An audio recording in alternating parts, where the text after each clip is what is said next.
Hello dear students, I welcome all the standard 9 students on this online classes. Previous class we have discussed about linear momentum, its definitions and units of momentum.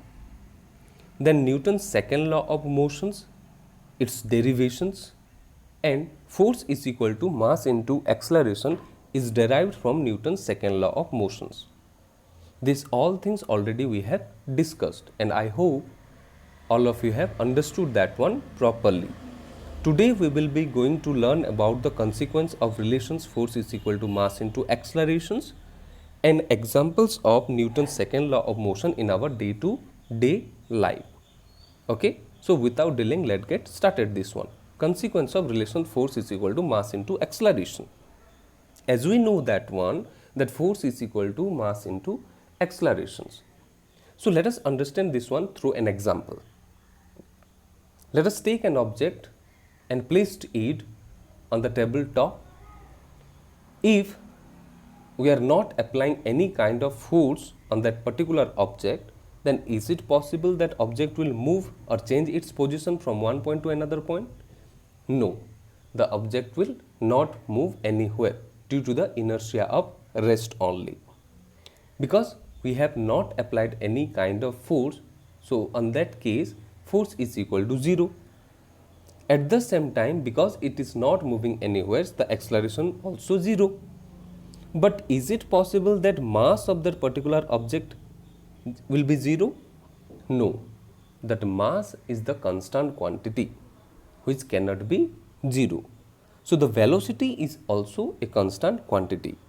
Thus, when there is no force acting on a body, no change takes place in its velocity. So what we can conclude from the above? If we are not applying any kind of force on a body, then no change takes place in its velocity, or the change of state we cannot found.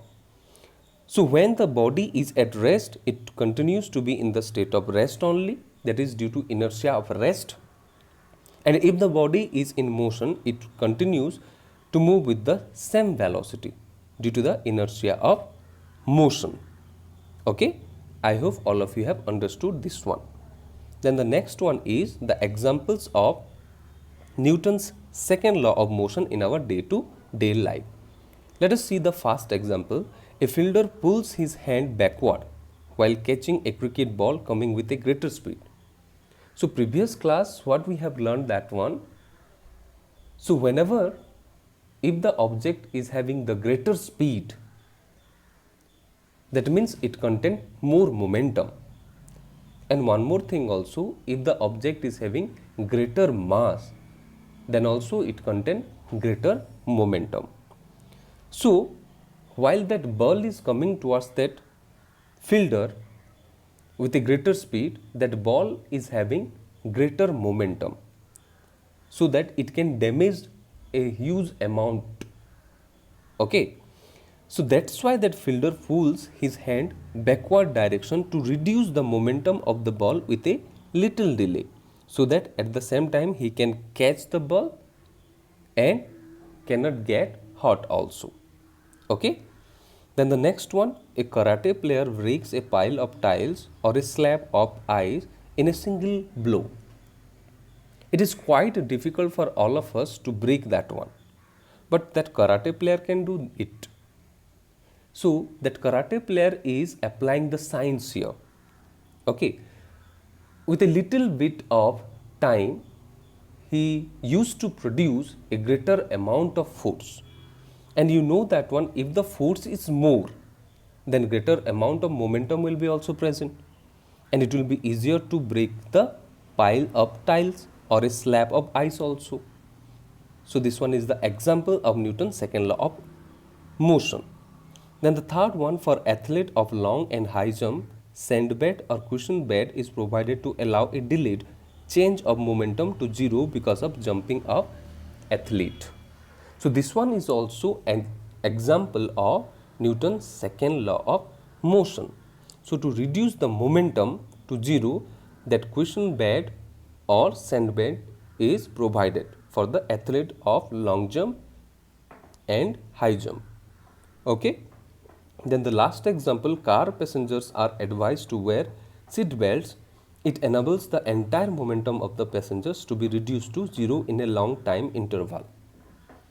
So if the car passengers are not wearing seat belt, then what will happen? So while the car is having a greater speed, at the same time the passengers are also having a greater speed. Yes, but if they are not wearing that seat belt, then what will happen? If suddenly that brakes applied, then the passenger will fall forward directions only. Yes, so the momentum will be changing also. But if the car passengers are wearing that seat belt, then it enables the entire momentum of the passengers to be reduced to zero in a long time interval. Okay, I hope all of you have understood this one, and again you just go through your book also. Thank you.